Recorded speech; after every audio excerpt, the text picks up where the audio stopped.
एबे आंचलिक पाणीपाग विज्ञान केन्द्र पक्षर पाणीपाग जनित एक विशेष सूचना सामना को आसी बर्तमान जहाँ सूचना मिली राज्य में प्रबल वर्षा नहीं आंचलिक पाणीपाग विज्ञान केन्द्र पक्षर 7 जिला को रेड वार्निंग जारी कर वर्षा वृद्धि तलिया अंचल केतेक जिला मानक बन्यार परिस्थिति सृष्टि होवार आशंका कर आपण मैंने अलर्ट रुहतु तेज केउ जिला को यार प्रभाव अधिक रही केउ जिला को रेड वार्निंग जारी कर संपूर्ण अपडेट जाना किंतु ता पूर्व वीडियो को लाइक करूँ सांग सहित अधिक मात्रा शेयर करूँ आपण मैंने जदि आम चैनल पर नुआ प्रथम थर आम वीडियो को देखुए ताले एबे आम चैनल को सब्सक्राइब कर पाखर आस बेल आइकन दबाई ऑल नोटिफिकेशन को ऑन कर रखिए आपण मैंने आम न्यूज को केउ जिला देखुं तले कमेंट कर निहाती जनइबे जहाद्वारा जब भी जेकोसी न्यूज रिलेटेड लेटेस्ट पाणीपागर सठिक सूचना आपण मैंने आम चैनल माध्यम सर्वप्रथम पाइपर तेज चलतु आ लेट नक वर्तमान खबर पर नजर पकेबा।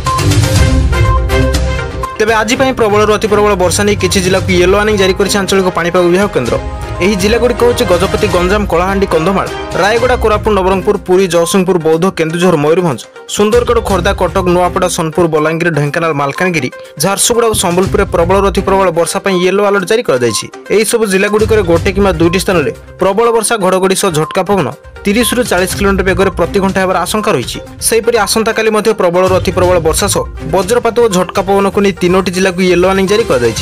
सब जिला गुड़िक हूँ केन्दुझर मयूरभंज और बालेश्वर यही सब जिले में प्रबल अति प्रबल वर्षा सह वज्रपात होबार आशंका रही सेहीपरि प्रबल वर्षा गंजाम गजपति रायगड़ा कलाहांडी कंधमाल जिला को येलो वार्निंग जारी होती घड़घड़ी सहित बिजुली होपे सब जिले में पवन बेग घंटा प्रति 30 ରୁ 40 किलोमीटर बहिब तेज आज प्रबल अति प्रबल वर्षा नहीं किसी जिला को येलो वार्निंग जारी कर आंचलिक पाणीपाग विभाग केन्द्र यह जिला गुड़िक हूँ गजपति गंजाम कलाहांडी कंधमाल